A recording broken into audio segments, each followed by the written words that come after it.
à la chancellerie, je m'en souviens très bien, j'étais présent à ton installation au départ de Nicole Belloubet. La manière dont les choses s'abordaient, on s'est dit, ouais, ça va être chaud, parce que la justice, c'est un thème central, européen sans doute, mais français sans aucun doute, un thème central auquel nos concitoyens sont plus que sensibles.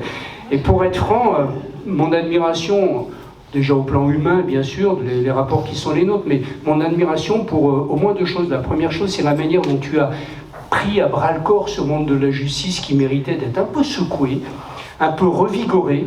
Tu lui as donné tellement de puissance et tellement de capacité d'action au monde judiciaire de prendre ses capacités, de prendre ce que tu leur as donné, avec notre aide des parlementaires évidemment, mais tu l'as fait. Et le deuxième point, c'est, et ça nous rapproche maintenant, je vais arrêter mon discours, ça nous rapproche de la raison pour laquelle nous sommes ensemble, c'est la manière dont tu as pris une dimension politique incroyable, y compris à l'égard des extrêmes, que tu cognes en permanence, et que tu vas cogner, j'en ai la certitude. Pourquoi ? Parce que l'élection européenne, toutes les élections sont importantes. Mais l'élection européenne, elle est plus importante encore que d'autres parce qu'elle est fondatrice et elle est à un moment de notre histoire où, d'évidence, on a une remise en cause de nos institutions qui est assez profonde. On a en plus un danger qui est à nos portes et qui est en France, c'est la montée des populismes. Et des populismes quand même assez violents. Moi j'étais très frappé de la réunion en Espagne, vous l'avez tous vu il y a quelques jours, où là je me dis waouh, on a intérêt à compter nos pions, nos points, on a intérêt à faire gaffe. En plus bien sûr il y a les risques climatiques, les risques sanitaires, ça nous ramène un peu derrière, période Covid, mais ça nous pousse devant. Parce qu'on voit très bien la manière dont l'Europe a été un formidable bouclier, un formidable enjeu pour nous et qui a relevé tous les défis. Et puis enfin, la guerre en Ukraine, la guerre à nos portes. Moi, on parle de l'Ukraine, je n'oublie jamais quand même l'Arménie et la situation du Haut-Karabakh. Et je suis très inquiet pour des pays... Je vais souvent dans les pays d'Asie centrale, celui-là c'en est pas un, mais la Géorgie par exemple, ou d'autres pays qui peuvent courir des risques presque existentiels, auxquels finalement, seule l'Europe aura la capacité de donner des éléments de résistance. C'est pour ça que c'est aussi important.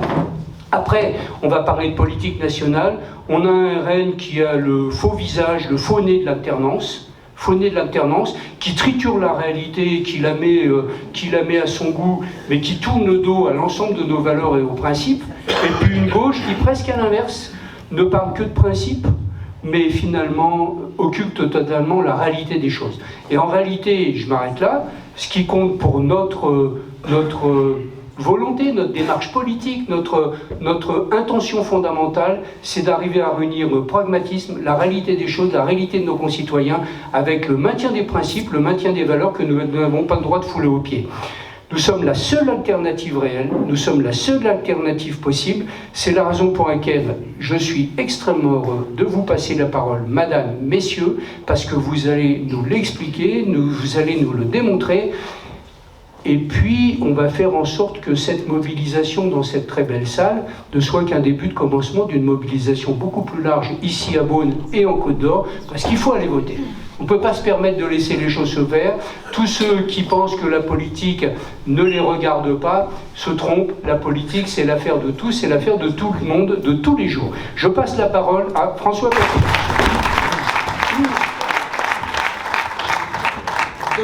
Devant d'aussi grands orateurs, j'ai besoin de prendre la parole ici. En tout cas, je le fais avec beaucoup d'humilité. Je remercie Didier d'avoir ici organisé cette réunion électorale dans un moment dont la gravité ne vous a pas échappé ce soir, et d'y avoir fait venir les personnes de choix que je suis heureux de saluer dans notre petit territoire beaunois. Merci d'être venu chez les pauvres, c'est gentil.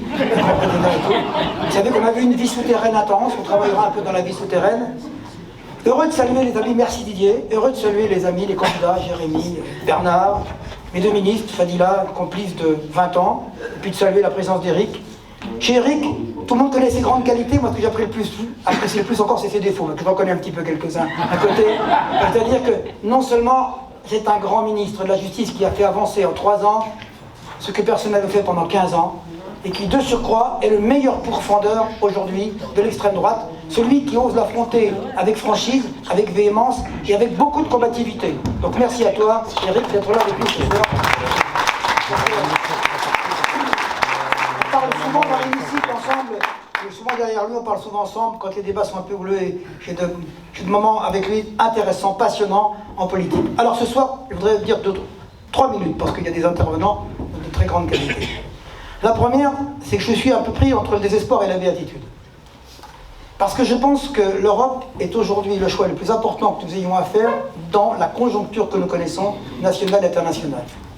Et dans le même temps, je me dis qu'essayer de convaincre les Français d'aller voter aux européennes, c'est pas si facile que ça. Nous sommes dans un débat froid et irrationnel. Les éléments rationnels ne l'emportent pas. Par contre, les éléments populistes l'emportent tous les jours. Difficile. Alors qu'est-ce qu'il y a? Aujourd'hui, il y a ceux qui d'abord ne veulent pas aller voter. Oh non, écoutez, ce soir au mois de juin, peut-être qu'il va faire beau ce week-end-là, on ne va pas y aller. Il y a ceux qui vous disent, non, mais moi je veux régler mon compte avec Macron, les retraites, etc., référendum anti-Macron. Hein? Il y a tous ceux qui vous disent, en plus, comprenez, ce qu'il faut demain, c'est changer les choses, mais sur un seul point, l'immigration. Et puis il y a ceux qui vous disent, écoute enfant, je t'aime bien, c'est vrai, je suis pour toi, je vote Macron, mais quand même, oublie pas, je suis chasseur. Alors toi, je veux me faire plaisir, on va défendre nos valeurs, la réalité. C'est vrai pour ceux-là, pour les écologistes, pour tout le monde. Ce qui fait qu'on a état de vote aujourd'hui, et en plus, que tous les gens qui se disent, y compris pour l'Europe aujourd'hui, sont pour une Europe rebrillée sur la souveraineté, alors que nous sommes les seuls ouverts sur une Europe tournée vers l'avenir et vers les vrais problèmes. Je vais vous dire peut-être qu'il faudrait, dans cette élection que je considère comme froide et irrationnelle, peut-être prendre les choses un peu à l'envers. Parce que je me dis, qu'est-ce qui peut faire changer les choses pour changer l'esprit? Et peut-être qu'au lieu de dire que l'Europe a fait des tas de choses sur le salaire minimum, sur la justice, sur l'inflation, sur les vaccins, sur Erasmus, sur tout, les gens ils vous disent d'accord, c'est très bien, mais moi, vous n'allez pas mettre les Arabes dehors. Il n'y a que ça, l'argument, c'est le seul, hein, qui est devenu le premier sujet. Alors moi, je dis aux gens un peu inversement, je les interroge, Eric et Didier. Je leur dis, attendez, madame, vous êtes inquiète, ça va pas. Vous êtes inquiète pourquoi? Vous êtes inquiète parce qu'il y a la guerre. Ah oui, il y a la guerre. Vous êtes inquiète parce qu'il y a le terrorisme. Oui, il y a le terrorisme. Vous êtes inquiète parce qu'il y a des problèmes de santé. Ah ben oui, la santé c'est important. Vous êtes inquiète parce qu'il y a des problèmes climatiques. Ah oui, le climat c'est important, etc., etc. Je leur dis, mais face à ces dangers, est-ce que vous pensez aujourd'hui que la France seule peut répondre? Est-ce que la réponse n'est pas au niveau européen? Alors vous pouvez essayer d'expliquer. Les gens ils vous disent, non parce que... et tout à l'heure quelqu'un me dit, j'étais à Dijon, et il me dit, autour de moi il n'y a que des ingénieurs et tout, vont tous voter Bardella. Je dis, mais quel est l'argument? L'argument, on n'a pas essayé, donc on va essayer. Mais écoutez, moi j'ai jamais essayé une Hyundai, je vais pas l'acheter pour autant. Hein, jamais. Jamais. C'est pas possible. Donc je vais vous dire, c'est vrai. Donc c'est quand même pas l'argument. Et quand on vend ces arguments irrationnels, et puis je veux dire, désespérant par ailleurs, je crois qu'il faut espérer. Moi je le souhaite. Je ne suis pas de ceux qui sont défaitistes ou résignés aujourd'hui. Je crois encore au sursaut. Je crois qu'encore que la moitié des Français qui ne veulent pas les voter aujourd'hui, dans cette moitié, il y en a au moins 10, 15, 20% qui vont être quand même, chez lesquels la raison va l'emporter sur la passion et sur le populisme. Alors voilà, je voulais vous dire simplement ce petit message. On est entre nous, on ne va pas se convaincre ce soir. Mais ce qu'on peut ce soir, c'est en écoutant les grands ministres avec nous et puis les grands candidats, trouver des arguments supplémentaires à porter dans la campagne demain. C'est ce que je vous souhaite à tous, donc je vous remercie. Bonne campagne, merci à tous.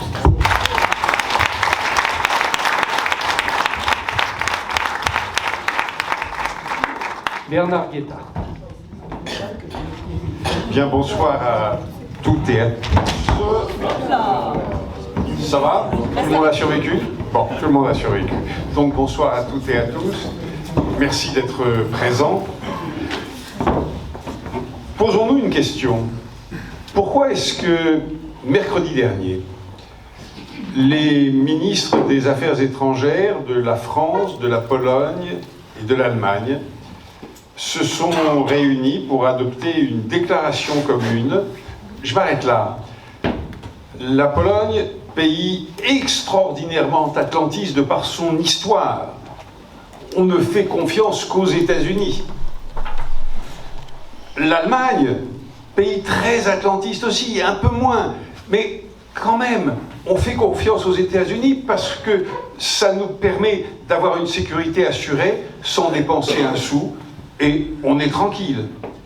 Et puis la France qui, depuis De Gaulle, rue dans les brancards, sous tous ses présidents, en disant, écoutez, oui, très bien, l'Alliance Atlantique, parfait, personne ne veut en sortir, vraiment, personne ne peut en sortir, mais soyons conscients qu'un jour ou l'autre, ce parapluie nucléaire américain va se refermer parce qu'il n'y a aucune raison que les Américains, tant de décennies après la fin de la Deuxième Guerre mondiale, maintenant que l'Europe est reconstruite, maintenant que l'Europe est réunifiée, continuent à payer pour notre sécurité alors qu'ils ont un énorme problème à résoudre qui s'appelle, nous le savons tous, la Chine.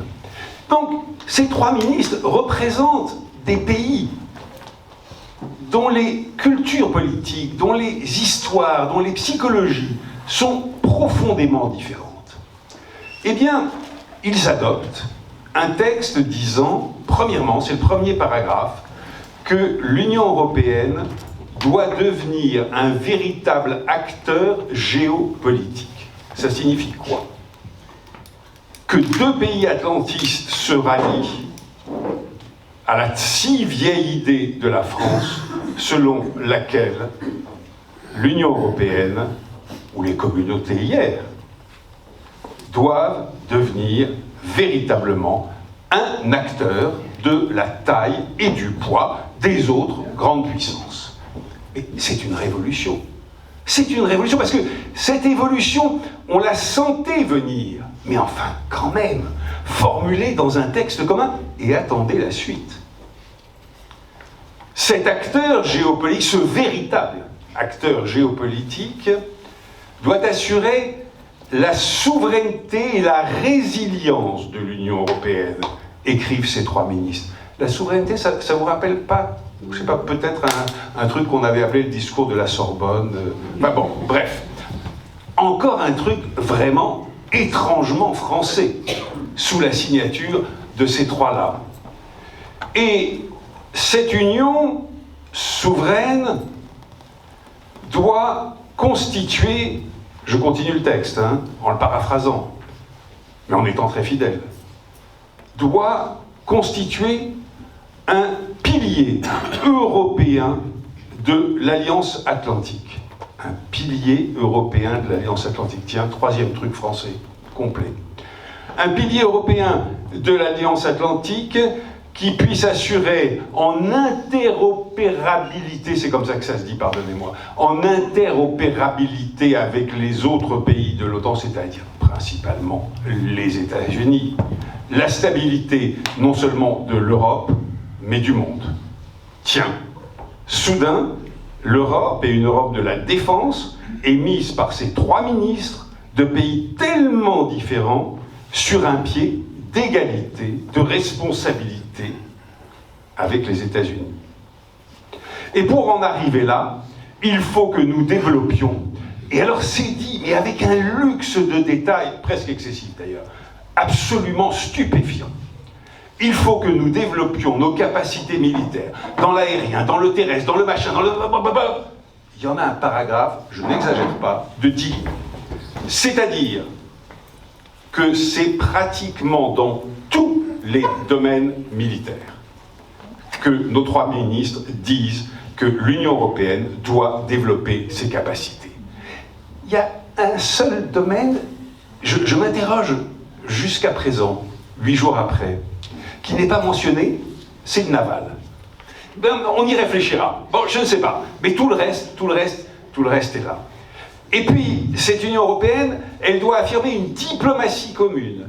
Et puis, il faut qu'on réfléchisse au lancement de politiques communes dans le domaine de la transition énergétique et de la défense de l'environnement et de la lutte contre le réchauffement climatique. Et puis, il faut que nos ministres des Affaires étrangères, pas seulement ces trois-là, des 27 pays de l'Union européenne, prennent de plus en plus l'habitude, et le fassent, d'organiser des visites communes dans les pays tiers pour montrer l'unité, y compris en politique internationale, y compris sur le terrain diplomatique, surtout sur le terrain diplomatique, de cette Union européenne. Ce texte est passé inaperçu.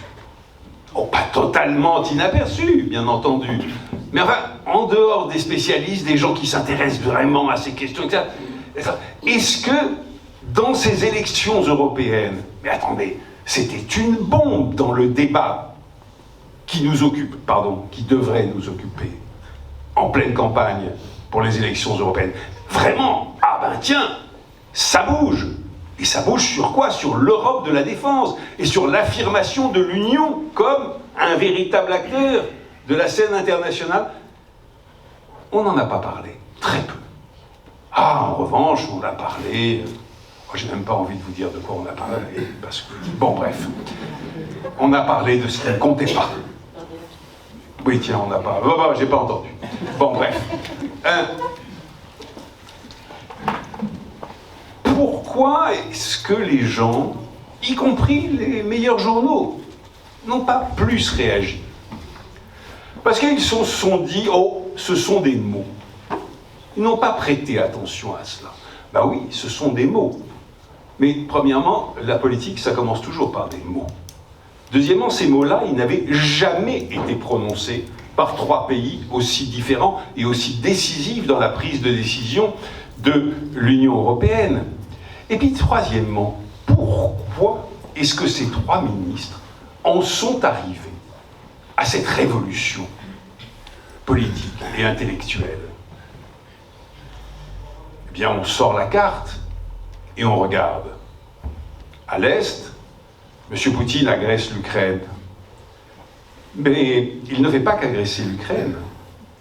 Il répète matin, midi et soir qu'il veut faire revenir la Russie dans les frontières non pas de l'Union soviétique, mais de l'Empire des Tsars, qui comprenait presque la moitié de la Pologne, la Finlande, naturellement tous les pays qui étaient, qui sont sortis de l'URSS.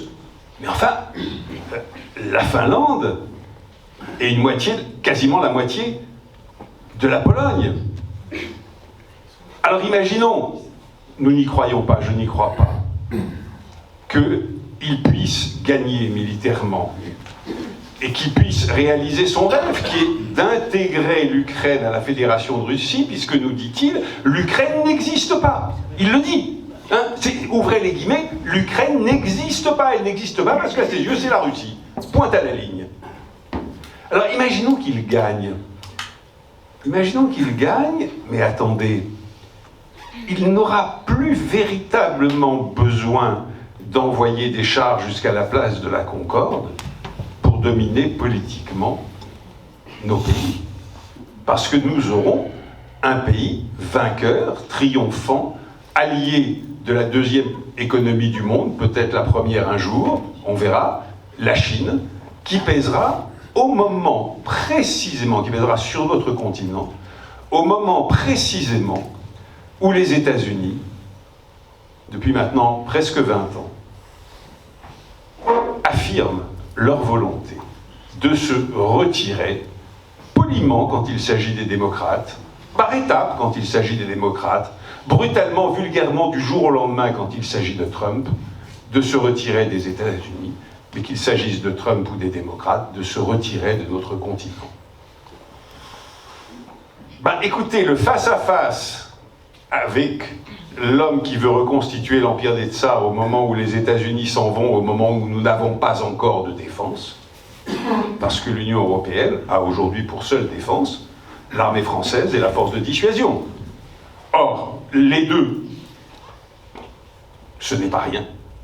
C'est quelque chose, mais ça ne suffit évidemment pas à défendre la totalité de l'Union européenne et ses 27 États membres. Et puis maintenant, regardons au sud.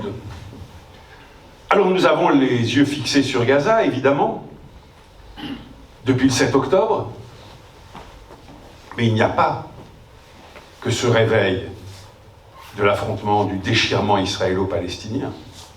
Il y a évidemment l'Iran, il y a évidemment la rivalité entre les monarchies du Golfe sunnites et l'Iran chiite.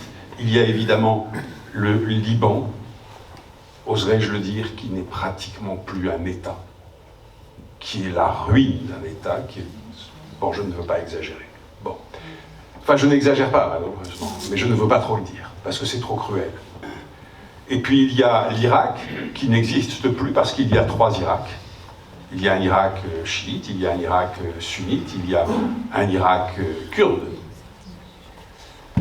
Et puis il y a évidemment la Syrie, qui elle non plus n'existe plus, puisqu'elle s'est réduite à sa capitale et à ce petit morceau de terre sur la côte qui est contrôlé par les Alaouites, c'est-à-dire la religion, le peuple dont est issue la famille du dictateur, de Bachar el-Assad.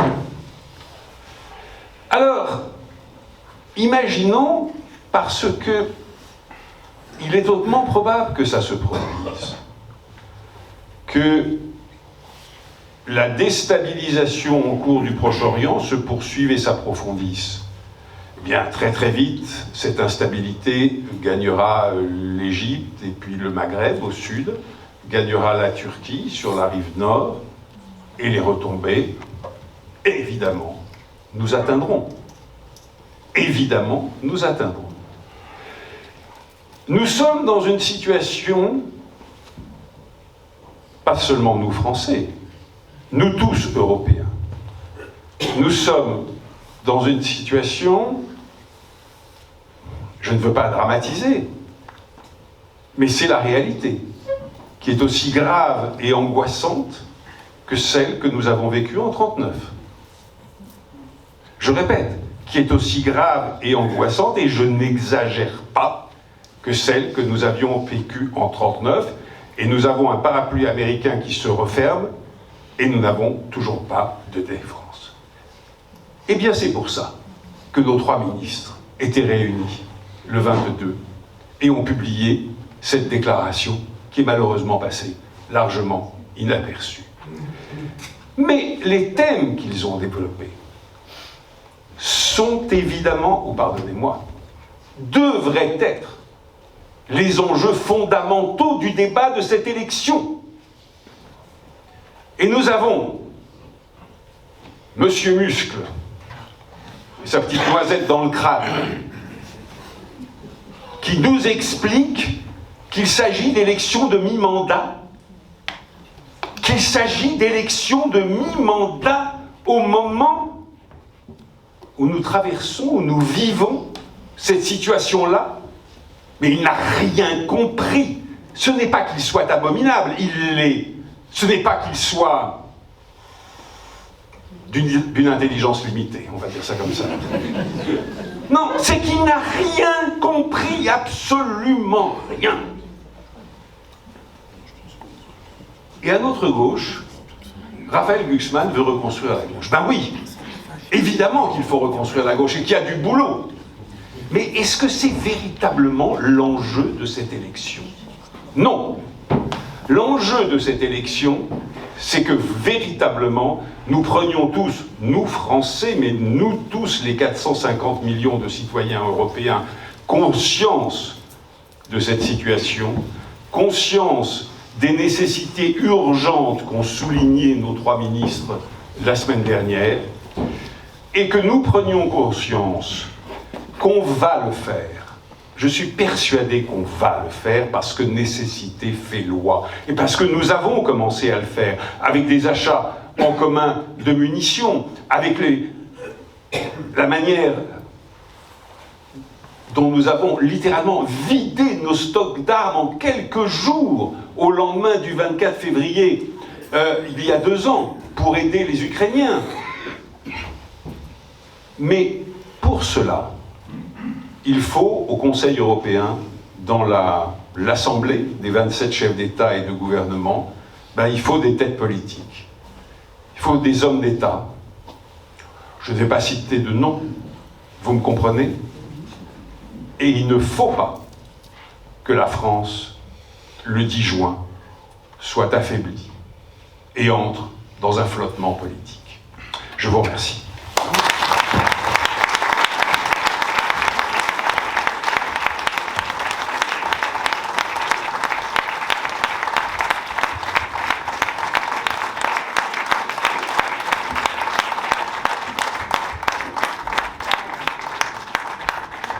Un petit mot pourrais ajouter, avant d'accepter votre invitation, j'avais accepté une invitation à participer à une visioconférence justement sur le Proche-Orient. Je ne suis pas homme à me dédire, donc j'ai accepté votre invitation, mais je vais devoir vous quitter dans un quart d'heure pour aller faire ma visio, je ne sais pas trop où, dans un petit coin.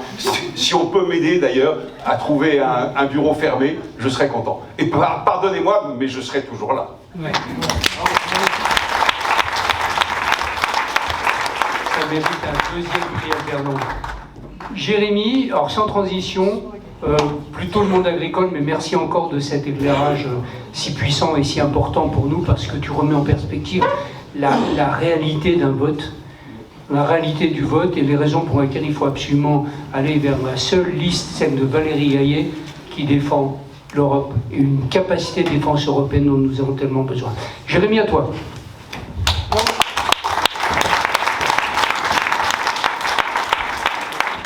Merci Didier. C'est pas facile de passer derrière François Patria, mais ça l'est encore moins de passer derrière Bernard Guetta. Mais je vais le faire quand même. Je voudrais bien sûr vous saluer toutes et tous, saluer bien sûr les ministres, Madame la ministre, Monsieur le ministre anciennement de l'Agriculture, cher Bernard, bien évidemment, cher Colistier, chers collègues. On est voisins de bureau avec Bernard.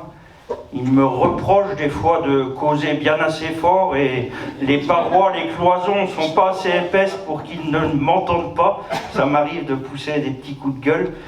Je voudrais commencer par vous remercier chacune et chacun, notamment tous les militants. J'ai fait ça samedi à Monceau. Je pense que pour certains, peut-être que la campagne démarre seulement maintenant, mais ça fait 2 mois, on accueillait Valérie à Dijon. Et donc, il y avait déjà tout un tas de militants derrière, je pense aux jeunes, aux moins jeunes. Mais bien sûr que les jeunes avec Macron, et je le redis ici, font un boulot formidable. Donc je voudrais tous nous remercier aussi, puis tous nous applaudir, parce que c'est ce qui doit nous motiver aussi pour aller chercher les voix qui nous manquent.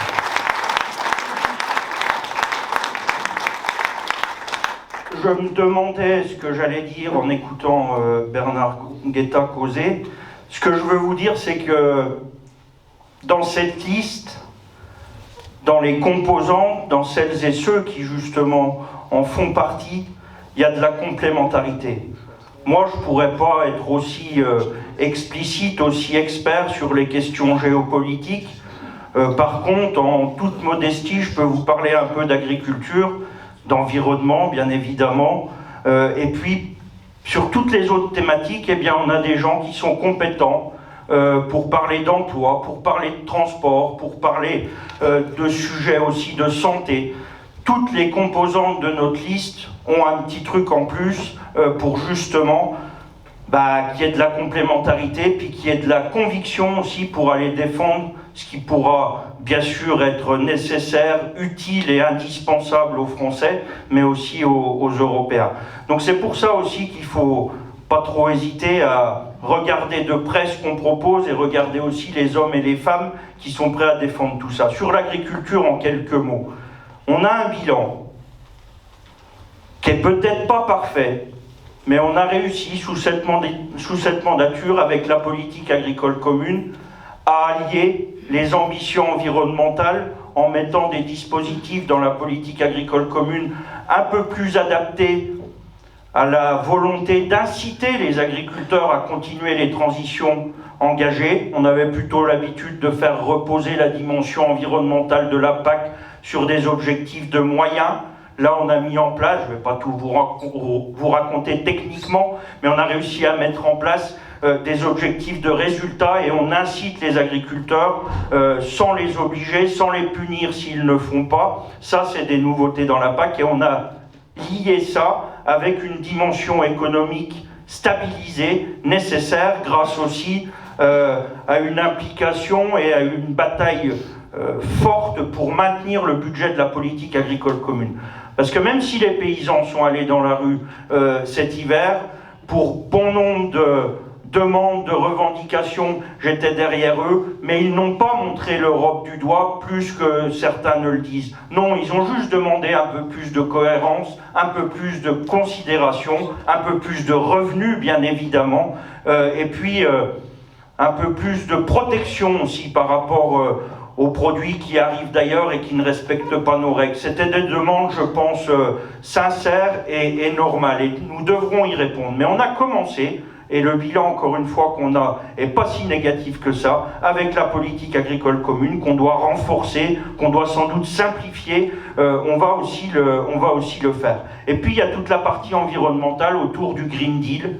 Là, peut-être, sans renier nos ambitions, nous avons tout intérêt à associer un peu plus la profession agricole pour construire justement les politiques environnementales qui seront les meilleures. Mais pour tout ça, il faut aussi de la cohérence. Et en agriculture, si on n'a pas de la cohérence politique au niveau européen, nous n'y arriverons pas, nous ne protégerons pas nos agriculteurs. Et la cohérence, ça passera par des politiques commerciales, en matière d'agriculture notamment, où on protège l'agriculture. Protéger l'agriculture, ça veut dire interdire de faire rentrer des produits qui ne respectent pas nos règles. S'il y a un pesticide qui est mauvais en France ou en Europe, il est aussi mauvais en Amérique du Sud ou en Amérique du Nord. Donc il faut qu'on contrôle drastiquement tout ça de manière un peu plus renforcée. C'est ce qu'on propose aussi dans notre programme. On a des propositions concrètes, intelligentes, contrairement à d'autres listes, et il faudrait les regarder de près aussi pour montrer aussi, notamment au monde agricole, ce qu'il faut faire.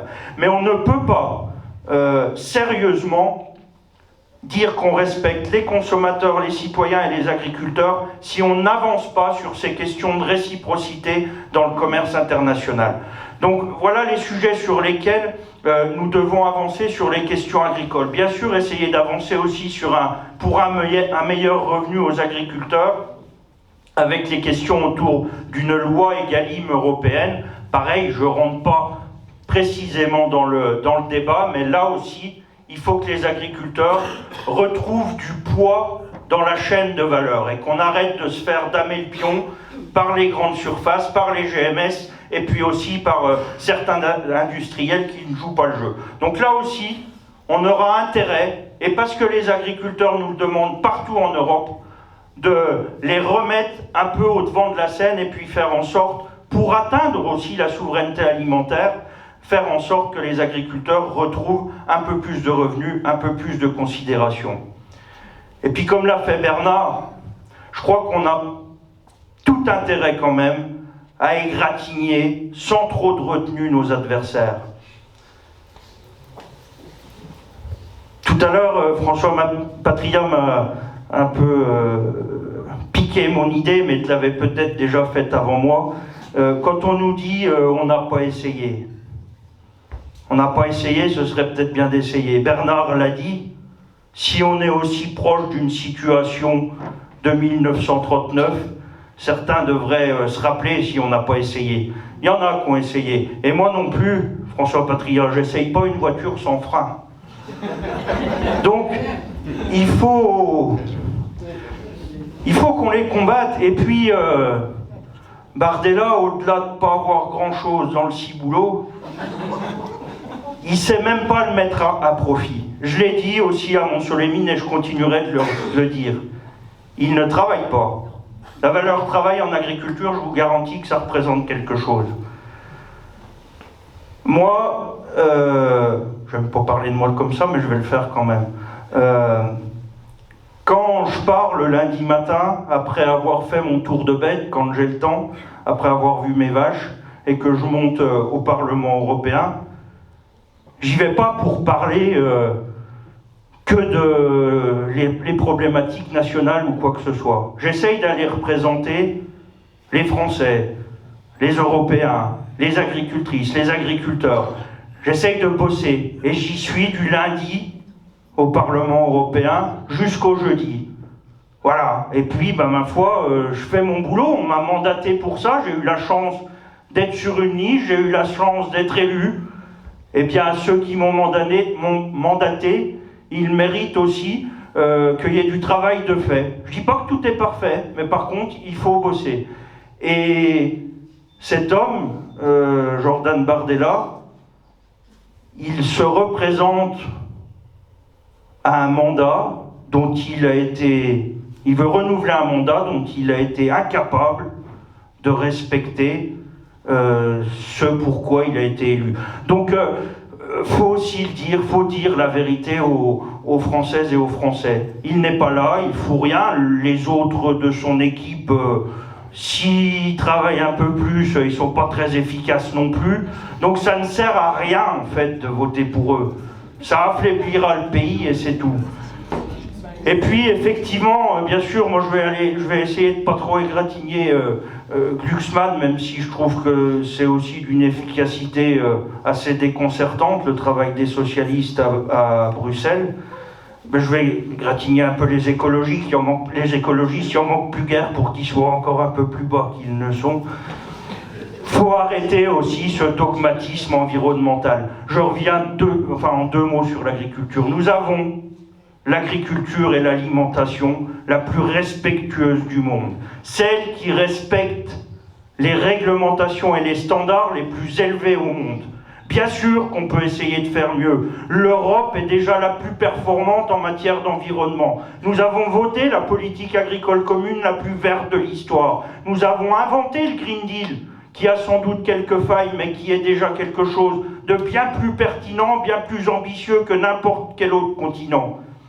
Donc les écolos, il faut qu'ils arrêtent de donner des leçons, il faut qu'ils regardent ce qu'on fait, ce que les autres font. Facile de se balader en vélo et puis tout ça. Mais il y en a aussi qui travaillent et qui en font sûrement plus qu'eux. Que ce soit en matière d'environnement ou en matière de bien-être animal, ces gens-là donnent des leçons, ont jamais fait pousser une plante, ont jamais soigné des vaches. Donc voilà, un peu de modestie, et pour ces gens-là, ce serait pas mal. Voilà, donc je ne serai pas plus long parce que je suis aussi impatient, et comme je dois aussi remonter à Paris ce soir pour représenter Valérie, je suis assez impatient d'entendre quand même un petit peu nos brillants ministres. Mais ne vous trompez pas, le 9 juin. L'Europe de l'agriculture avec la politique agricole commune, c'est nous. L'Europe de l'environnement et de l'écologie avec le Green Deal, c'est nous. Ce ne sera pas Bellamy, ce ne sera pas Glucksmann, ce ne sera pas Bardella qui feront tout ce qu'on a encore à faire. Ce sera nous qui ferons l'Europe de la défense. Ce sera nous qui ferons l'Europe agricole souveraine. Ce sera nous qui ferons l'Europe écologique, mais la bonne écologie. Ce sera nous qui ferons ou qui renforcerons l'Europe de la santé. Donc le 9 juin, chers amis, n'hésitez pas, on se bouge, on se lève de bonne heure pour aller voter et passer la journée à aller faire voter les uns les autres qui réfléchissent. Barrons la route au Front National. Barrons la route au Front National et donnons-nous les moyens d'aller gagner cette Europe.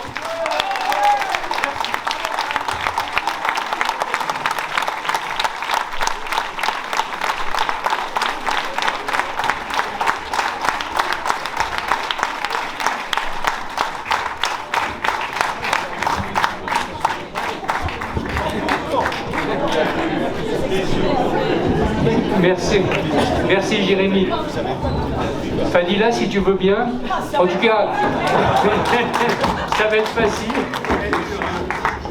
Bien le bonsoir à toutes et tous. Ça va être compliqué après nos deux brillants candidats et après François Patria de s'exprimer. Mais vous inquiétez pas, je ne vais pas être trop longue, mais en tous les cas, je vais essayer d'être à la hauteur de nos candidats avant de passer la parole à notre brillantissime garde des Sceaux. Et cher Eric, je suis vraiment ravie de me retrouver ce soir à tes côtés, ici en Côte d'Or, évidemment, beau département.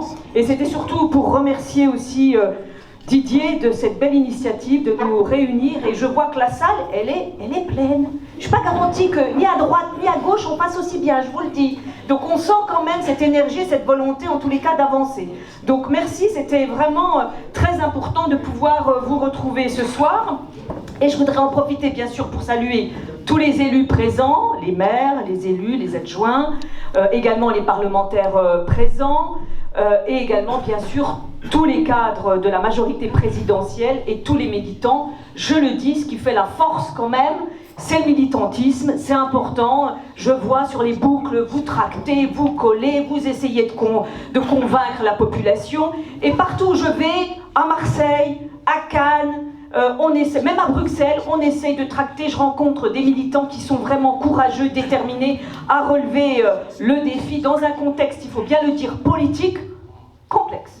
Compliqué, c'est compliqué, et donc je tenais vraiment à vous applaudir et à dire ô combien j'étais fière d'être à vos côtés, et je suis vraiment fière de tout le travail qui est effectué dans les territoires. Alors, l'Europe. Alors évidemment, nous ici, nous sommes tous des européistes convaincus. Et je dois dire que je partage pleinement les propos de Bernard qui a dû nous quitter. Il a dit effectivement que la situation était aussi grave que 39. Et moi, c'est la première fois, vraiment, où je suis inquiète. C'est la première fois où j'entends notre jeunesse dire qu'on va peut-être partir. Et pourtant, on est sur vraiment une élection où l'Europe nous a constamment protégés depuis des décennies. Elle a apporté la paix, elle a apporté le développement économique. Elle est dans notre quotidien, aussi bien effectivement, cela a été dit, l'agriculture, l'emploi, le soutien au monde économique, aux entreprises, la formation professionnelle. Et elle l'a prouvé et démontré pendant la crise sanitaire et après la crise sanitaire, avec notamment une Europe unie, puisqu'il a fallu effectivement acheter des vaccins, tous les pays, tous les États étaient regroupés. Également avec le plan de relance, il faut en parler de ce plan de relance, qui a été vraiment, qui a répondu présent, 750 milliards d'euros, et la France en a bénéficié de 40. La totalité du plan de relance, c'était 100 milliards. Et je rappelle, c'est pas ce qui s'est passé pendant la crise de 2008. La crise sanitaire, le confinement, a impliqué un arrêt total, brutal de notre économie. Plus d'activité. Et il y a des chefs d'entreprise que je connais ici dans la salle, savent de quoi je parle.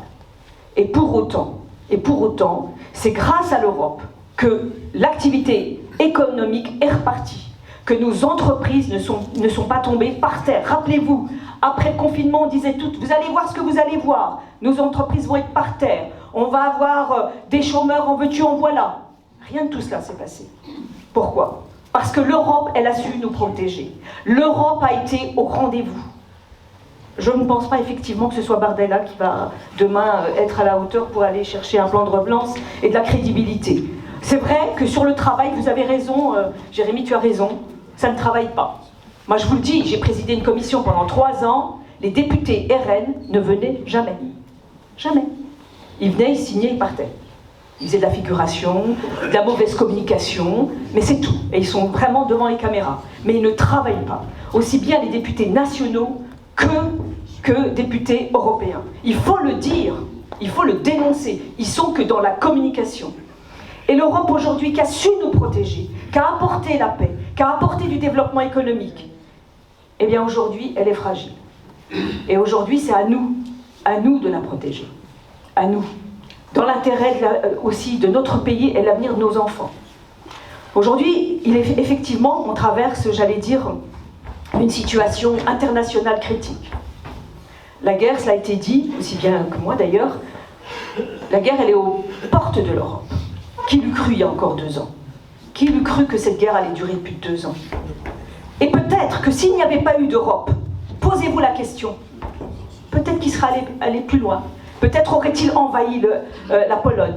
Peut-être aurait-il envahi d'autres pays européens de l'Europe de l'Est. Qui vous le dit? C'est la raison pour laquelle, aujourd'hui, il nous faut protéger, c'est à nous de protéger notre bien précieux qu'est l'Europe, en allant voter, en faisant voter. Parce qu'aujourd'hui, c'est un vote historique. Qu'est-ce qu'on veut pour l'avenir?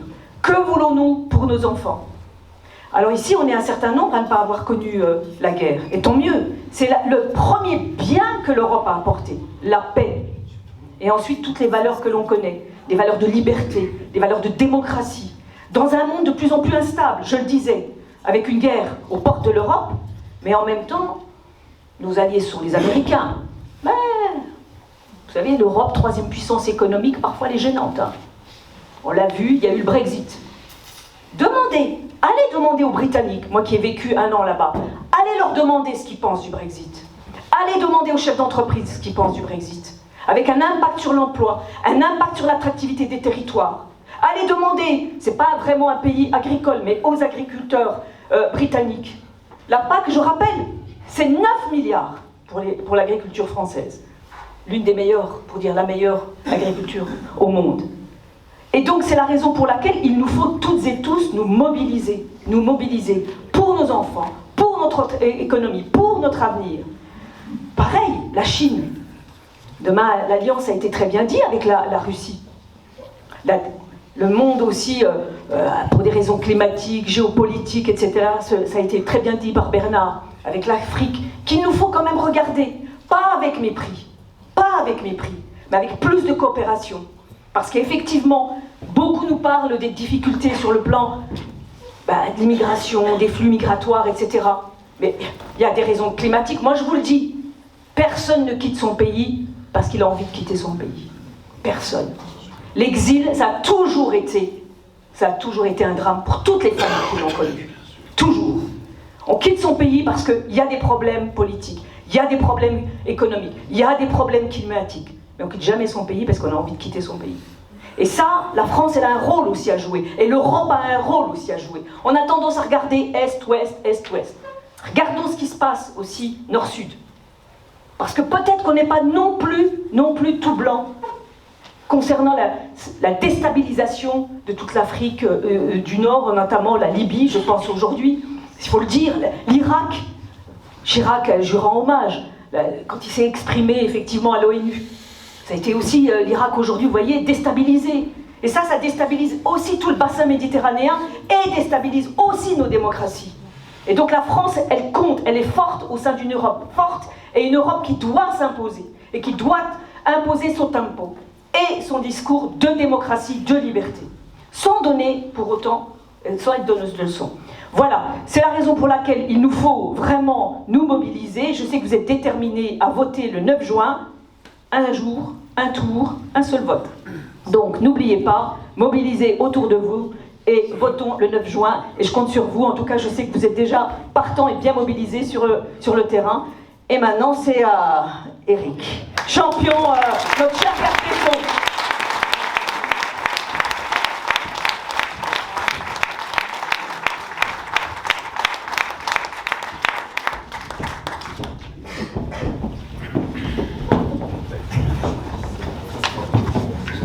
D'abord, je voudrais vous dire, mesdames et messieurs, que je suis très heureux d'être ce soir parmi vous en Bourgogne.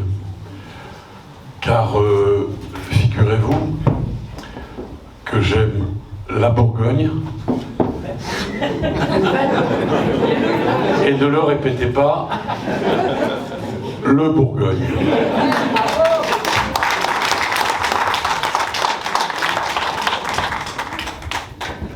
Ensuite, il y a une deuxième raison qui fait que je suis très heureux d'être ici. Vous le savez, je viens de la vie civile et Didier et François m'ont beaucoup aidé. Ils ont été à mes côtés dans mes premiers pas, disons-le, chancelants de garde des Sceaux. Et pour cela, je leur suis infiniment reconnaissant. Puis je reconnais évidemment nos parlementaires sans qui rien n'eût été possible. Je pense en particulier aux augmentations historiques de nos budgets que le Rassemblement national n'a jamais voulu voter. Alors, notre slogan est clair, besoin d'Europe, mais j'y rajoute un verbe ce soir. Le verbe avoir. Pourquoi ? Parce que pour le décliner au passé, au présent et au futur, il me faut un verbe.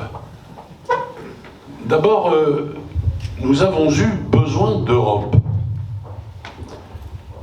Et je sais qu'un morceau avalé n'a plus de saveur, mais enfin tout de même. Moi, mesdames et messieurs, j'ai 63 ans. Je sais, je ne les fais pas.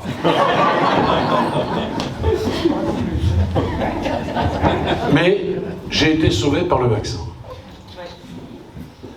Et je ne sais pas combien d'entre vous serait ici ce soir, ou ne serait plus de ce monde, si nous avions eu ce que proposait Madame Le Pen, le vaccin Spoutnik, et ou l'ivermectine. Mais comment on peut oublier cela? Parce que c'est vrai, François a raison, on est dans de l'irrationnel. J'ai même vu un sondage qui nous explique que Bardella l'a emporté sur Gabriel Attal. Je me dis, mais enfin, on n'a pas vu le même sondage. Enfin, plutôt la même émission. Enfin, c'est quand même extraordinaire de pouvoir affirmer ça. Nous avons eu besoin d'Europe, tu l'as rappelé, et très justement, sur le terrain économique. Prêts garantis. Chômage partiel. Moi, je me souviens, j'ai battu le pavé pour les législatives, je faisais campagne, et quand on passait dans une rue commerçante, on était interpellé par tous les commerçants qui disaient « Ah, ça, quand même, on peut dire ce qu'on veut du président Macron, mais quand même, c'est grâce à lui si nous avons été, etc. » Bon, c'est grâce à lui et à l'Europe que notre économie a été sauvée. C'est grâce à lui et à l'Europe si nous avons pu relancer la machine. Le plan de relance, c'est ça. Et nous sommes aujourd'hui, je le dis quand même, le pays le plus attractif du monde. Nous avons le taux de chômage des jeunes le plus bas depuis 40 ans. Et nous avons des tas d'entrepreneurs qui viennent chez nous. Et M. Bardella vous explique que la solution, c'est le repli sur soi. Et très justement, Gabriel Attal lui dit, mais enfin, si on se replie, les autres vont aussi se replier. Et toutes les boîtes qui vont s'installer à l'étranger ne seront plus admises. Et tous les étrangers qui viennent s'installer aujourd'hui chez nous, et je le redis, nous sommes le pays le plus attractif aujourd'hui, maintenant, et nous n'avons rien à envier à nos grands partenaires européens tels que l'Allemagne. On était toujours en train de dire l'Allemagne. Vous savez que la presse française félicite l'économie française. La presse allemande, pardonnez-moi. Alors, la presse française est un peu plus mesurée, un peu plus circonspecte. Mais les Allemands disent que nous avons réussi ce tour de force. Alors oui, le repli sur soi, c'est la pire des catastrophes. Et puis, bien sûr, nous avons besoin d'Europe, et bien sûr, nous aurons besoin d'Europe. Je ne vais pas reprendre ce que M. Guetta nous a dit, c'est clair, c'est limpide. Bien sûr, dans le domaine qui est le mien, domaine de la justice, le mandat d'arrêt européen, il permet d'interpeller Abdeslam Salah qui s'est réfugié en Belgique, et il permet d'être livré aux autorités françaises en 2 mois. Un terroriste qui partait autrefois à Londres, il fallait 10 ans pour que la justice française puisse le récupérer. Et puis, nous avons des institutions, Jérémy, tu les connais, Europol, Eurojust, ce sont des institutions judiciaires européennes qui permettent notamment une lutte beaucoup plus efficace dans le domaine du narcotrafic, dont on parle beaucoup en ce moment. C'est l'Europe qui a permis de démanteler les 2 plus gros trafics qui menaçaient toute la zone euro, toute l'Europe. Et c'est vrai qu'on est beaucoup plus fort quand on est plusieurs, même en matière de justice. Alors, monsieur Bardella, mes amis, je voudrais un instant vous emmener à Florence. Nous sommes au printemps. Nous allons dans la ville de monsieur Nardella, avec un N, qui est le maire de Florence, qui partage nos valeurs, qui est un grand démocrate, et qui a honte d'avoir reçu toute la fachosphère européenne. Que se sont-ils dit, ces gens? Le Polonais a dit qu'il regrettait qu'en Europe, les femmes aient le droit de vote. Le Bulgare a dit que les Roms étaient des parasites et des vermines. Hein? L'Allemand a dit que les homosexuels étaient des baiseurs d'enfants. Le Belge a fait le salut nazi. Et quand il a été interrogé par un journaliste de la presse française sur ce qui s'était dit, ce que peut-être on n'avait pas exprimé depuis des décennies. M. Bardella a dit qu'il ne comprenait pas les langues étrangères. Moi, je vais vous dire quelque chose de très simple. Ils viennent de se séparer des Allemands, de l'AfD. Mais ils ont siégé avec eux. Tu en es le témoin privilégié. Ces gens-là, c'est l'extrême droite la plus dure, avec des néo-nazis revendiqués. D'ailleurs, à l'Assemblée nationale, quand je dis à Madame Le Pen, mais plutôt que de nous donner des leçons, Madame, commencez par vous débarrasser de vos gudards, de vos néo-nazis, des violents, des antisémites et des racistes, elle sort, elle est rude et elle dit « Je vais déposer une plainte ». Elle n'a toujours pas déposé sa plainte. Mais pourquoi elle ne l'a pas déposée? Parce qu'elle avait peur que je lui donne la liste de ses propres amis, mais que je la donne publiquement. D'ailleurs, monsieur Bardella, il est très proche d'un monsieur qui s'appelle Chatillon. Vous savez, dans la fachosphère, il y a plein de gens qu'on a cachés. C'est pas que on s'est séparés d'eux, c'est pas vrai. On les a cachés. Et la presse, à mon goût, ne rappelle pas suffisamment le nom de ces gens-là. On préfère parler de la race des chats de Madame Le Pen. C'est sans doute beaucoup plus intéressant. Mais il y en a un qu'on n'a pas réussi à cacher, mes amis, c'est monsieur Chatillon. Parce qu'il est au Parlement européen. Au travers d'une boîte qui s'appelle Unanime et qui finance les activités du Rassemblement national à Strasbourg. Et dans Unanime, il y a une autre boîte, gérée depuis Rome, dont M. Chatillon est l'un des patrons. Et cette boîte porte le nom d'EDA, E-2-D-A. C'est le prénom de la fille de Benito Mussolini. Voilà encore à l'heure actuelle. Alors moi, vous savez, la dédiabolisation, je n'y ai strictement jamais cru. Et ce que je regrette, c'est que les plus jeunes de nos compatriotes, qui ont une espèce d'admiration pour l'icône Bardella, ne connaissent rien du parti dont il est issu. Je veux rappeler que la première qui a obtenu de M. Bardella l'aveu de ce que Jean-Marie Le Pen était antisémite, c'est notre Valérie à nous, lors du débat. Elle a obtenu cela de lui. Il ne voulait pas le dire. 19 condamnations, hein, rien que ça, hein, pour antisémitisme. Et de ce point de vue, d'ailleurs, la marche à laquelle ils ont participé ne les dédouane en rien. Je veux vous rappeler qu'en 2017, Madame Le Pen demandait aux Franco-Israéliens de choisir leur nationalité. Et elle disait, mais enfin, si vous choisissez la nationalité israélienne, vous serez quand même les bienvenus sur le territoire français. 2017. Et je veux rappeler que quand 3000 migrants sont massés à la frontière polonaise, Monsieur Odoul, vous voyez qui c'est, Monsieur Odoul? Voilà. Voilà. Subissez, oui. Monsieur Odoul, il a dit, bon, on peut les laisser crever de froid. Voilà l'humanité de ces gens. Donc, ça, c'est pour le petit portrait. Je pourrais y consacrer des heures.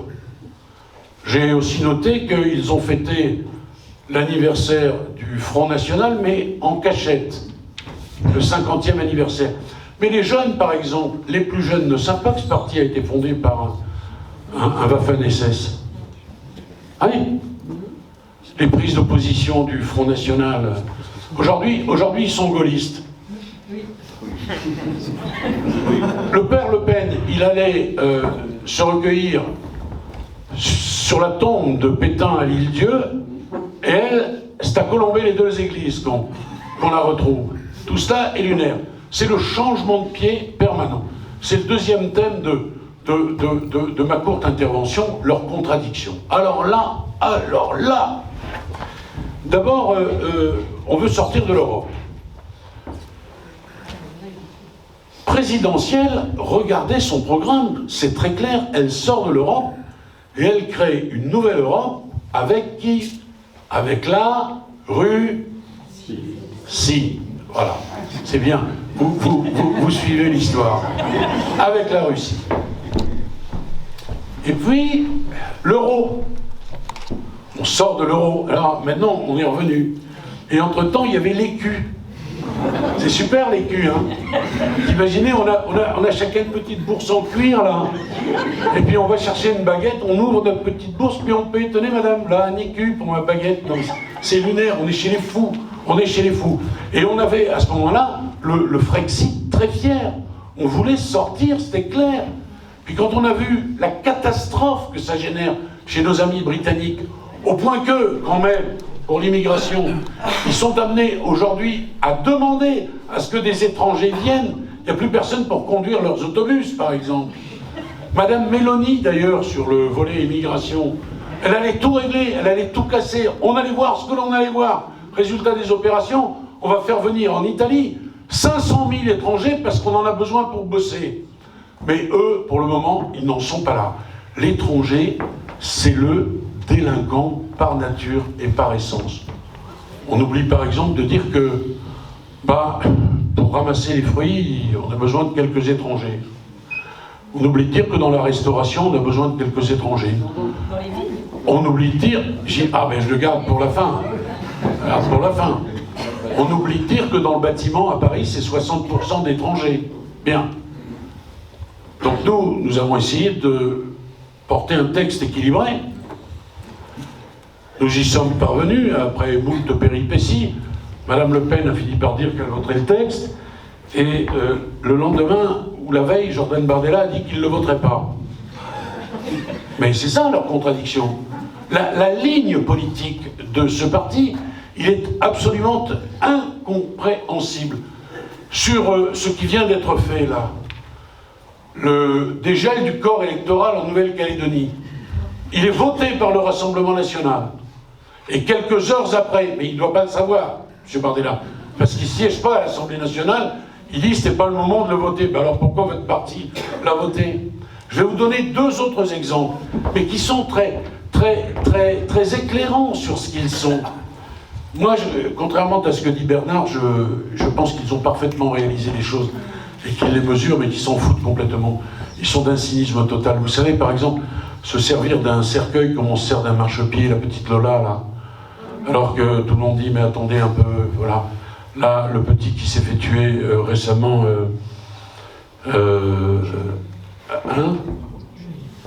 Non, peu importe. Le papa, il dit, papa, pas d'exploitation politicienne, de grâce, respectez mon chagrin. Ils en ont rien à foutre. Ils ne respectent rien. Je veux dire, moi je suis garde des Sceaux, j'essaie d'avoir une ligne ferme, sans démagogie et humanisme, et humaniste sans angélisme. Mais je vais vous dire, si on pense sérieusement que le Rassemblement national au pouvoir, c'est fini la délinquance dans notre pays, fini l'immigration dans notre pays, je pense qu'on est totalement à côté de la plaque. Et ces gens-là, je vous le dis, je les vois travailler depuis 4 ans. Travailler, c'est une litote. C'est aucune solution proposée. Ils ne veulent pas proposer de solution, d'abord parce qu'ils n'en ont pas, et surtout parce qu'ils se nourrissent des problèmes. C'est des rentiers de la peur, vous comprenez? C'est ça le populisme. Et c'est pour ça qu'elle est difficile, cette campagne. Elle est à la fois irrationnelle, froide, et en même temps, elle s'inscrit dans quelque chose qui est clair, c'est que ces gens-là disent ce que les gens ont envie d'entendre. Donc c'est absolument formidable. Moi, bien sûr que pour mon pays, je ne souhaite pas qu'ils viennent au pouvoir, mais je vais vous dire que s'ils viennent au pouvoir par malheur, dans la première semaine, ils auront leur lot d'infractions, de féminicides, bien sûr, bien sûr. Moi, les solutions baguette magique, elles n'existent pas. Je vais vous donner 2 exemples encore, qui démontrent qu'ils sont capables de tout. Les policiers, il y a peut-être des policiers parmi vous, demandent à un moment au ministre de l'Intérieur de pouvoir saisir les couteaux dans la poche des gens qu'ils interpellent et de ne pas faire de la paperasse, de la procédure, etc. Vous êtes interpellé, vous avez un petit couteau, si vous le donnez spontanément, on le prend et on le détruit. C'est un temps de gagner considérable pour les policiers.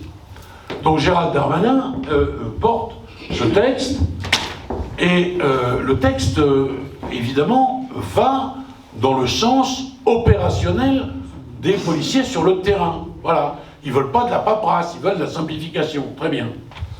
Quelques mois après, on a ces drames absolus de crimes mettant en cause des mineurs, avec des victimes mineures et l'utilisation d'armes blanches.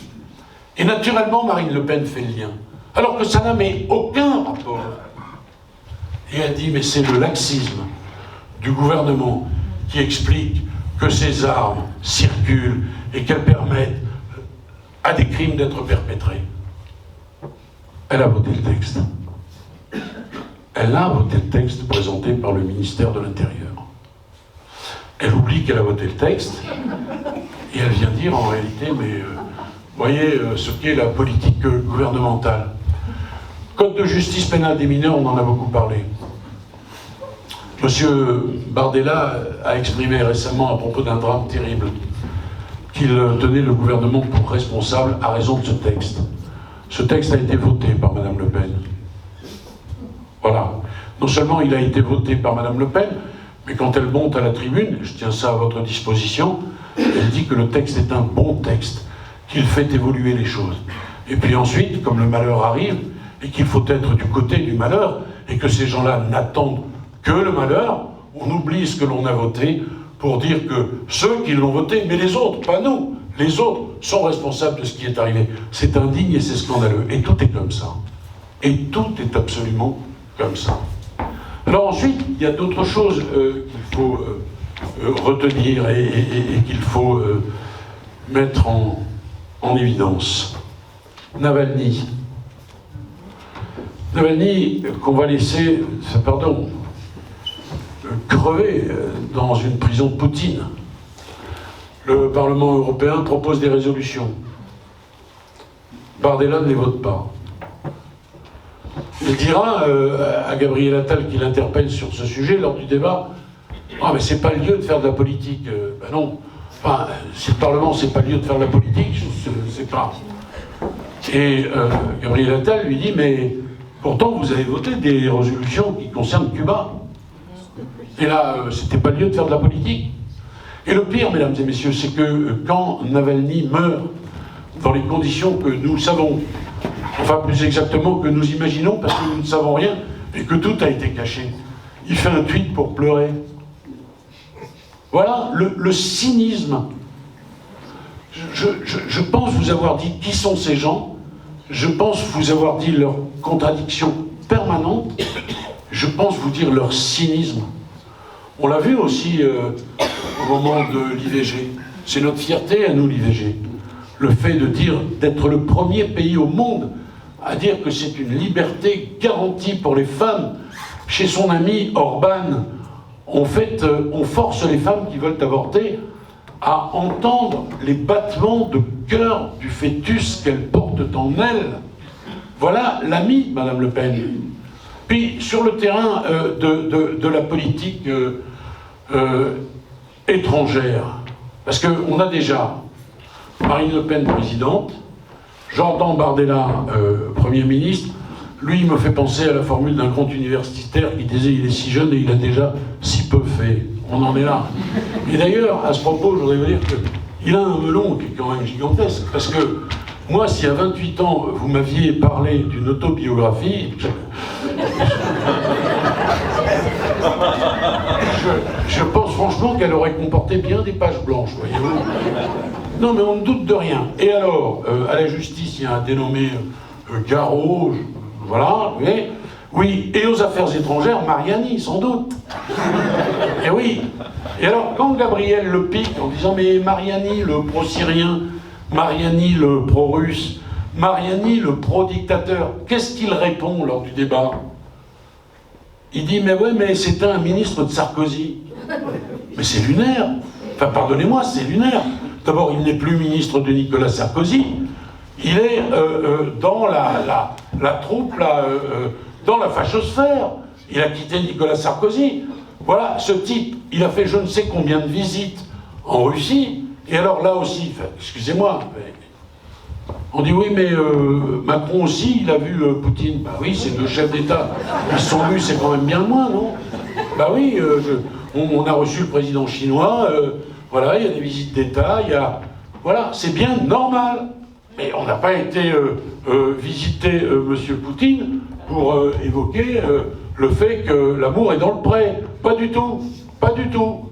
Voilà. Et Mariani, il s'inscrit totalement dans cette ligne. Mais moi, pardon, je ne sais pas comment vous le dire, mais ça me fout la trouille. Enfin, franchement, je me dis, mais comment on fait? Et alors ensuite, il y a eu, je termine bientôt, mais il y a eu, de la part de monsieur Bardella, qui ne doute de rien, qui est d'une mauvaise foi absolue, la mise en cause de l'intégrité et de l'honnêteté de Valéry. Alors moi, je veux vous dire quelque chose. Je vais vous parler d'une affaire, là, qui concerne le Rassemblement national. Pas celle qui va venir. Ah non. Moi, alors, je n'ai jamais été pris en flagrant délit de non-respect de la présomption d'innocence, ni quand j'étais avocat, ni depuis que je suis devenu ministre. Contrairement à beaucoup, vous voyez, moi je répète sans cesse que la justice ne se rend pas sur les plateaux de télé, qu'elle ne se rend pas dans la rue, que c'est l'institution judiciaire et elle seule qui doit dire ces choses. Donc je ne parle pas de l'affaire pour laquelle elle est renvoyée devant le tribunal correctionnel, là, cet automne. Non. Je parle de l'arrêt qui a été rendu par la Cour d'appel de Paris au mois de mars 2023, qui condamne le Rassemblement national pour recel d'abus de biens sociaux, qui condamne le parti Jeanne, le micro-parti de Marine Le Pen, pour recel d'abus de biens sociaux, qui condamne M. Valrand de Saint-Just, le comptable du Rassemblement national, pour les mêmes raisons, à une peine d'inéligibilité, et qui condamne M. Chatillon, celui dont on a parlé tout à l'heure, voilà, qui était déjà là à l'époque, voilà, et qui fait partie des copains qu'on essaie de cacher. Mais celui-là, il est tellement résurgent qu'on finit évidemment par le voir, parce qu'il est un peu partout dans les circuits économiques de ce parti. Alors, en termes d'honnêteté, écoutez, voilà, moi, je trouve qu'elle a attaqué Valéry sans aucun fondement, d'ailleurs, si ce n'est la volonté de nuire, en oubliant que soi-même, on est un peu visé par une procédure qui est lourde, quand même. Recel d'abus de biens sociaux, ça n'est pas rien, et ça a été décidé par la Cour d'appel. Bien. Puis alors après, il y a le boulot. Voilà. Il a déposé 21 amendements. Mesdames, Messieurs, si vous me permettez cet impératif. Hein? 50 En 5 ans. Ah, en 5 ans. Ah oui, je me dis, pourquoi il veut doubler Non. En même temps, 2 fois 0. 2 fois 0, ça fait quand même 0. Hein. Non, j'avais compris, oui. Non, en 5 ans. Mais je vais vous faire une petite remarque.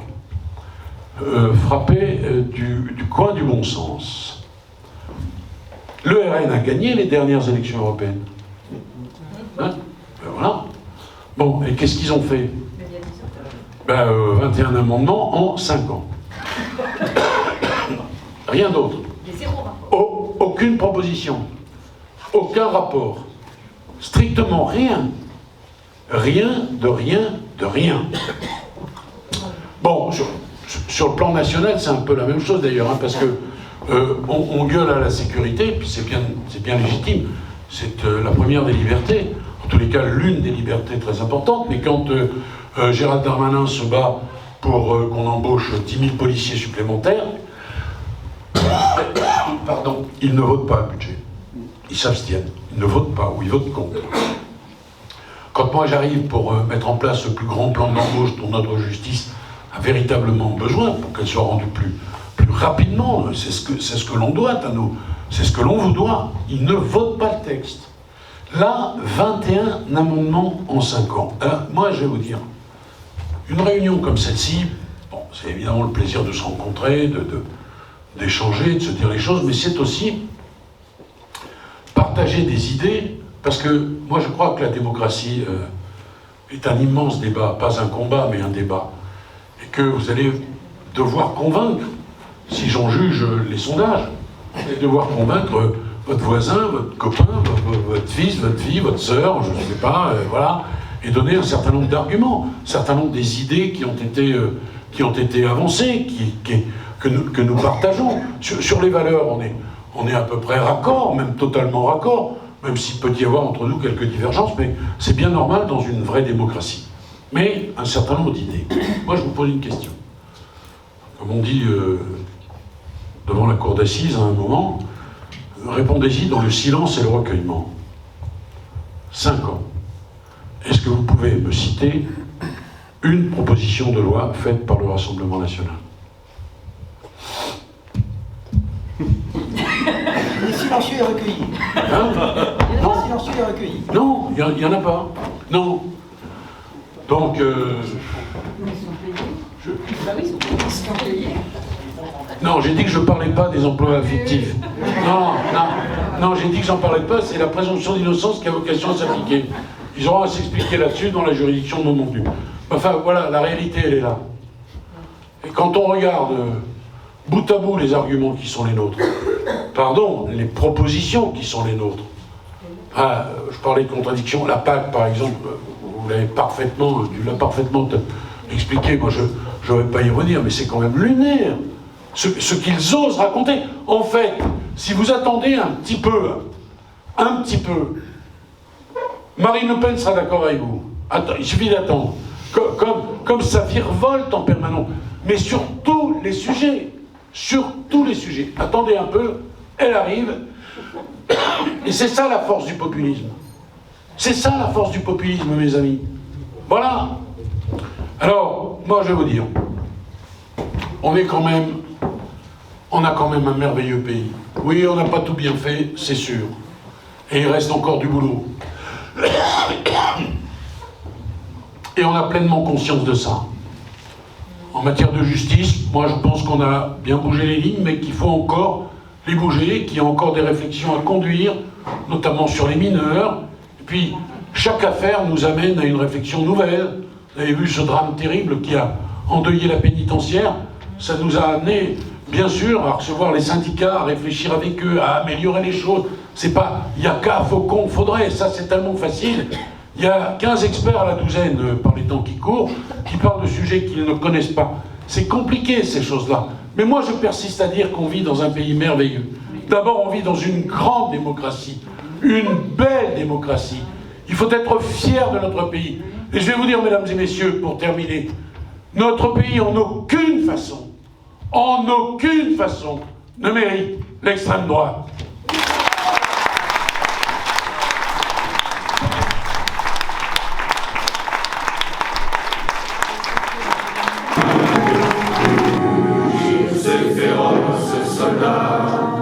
Qui viennent jusque dans nos bras, égorger nos fils et nos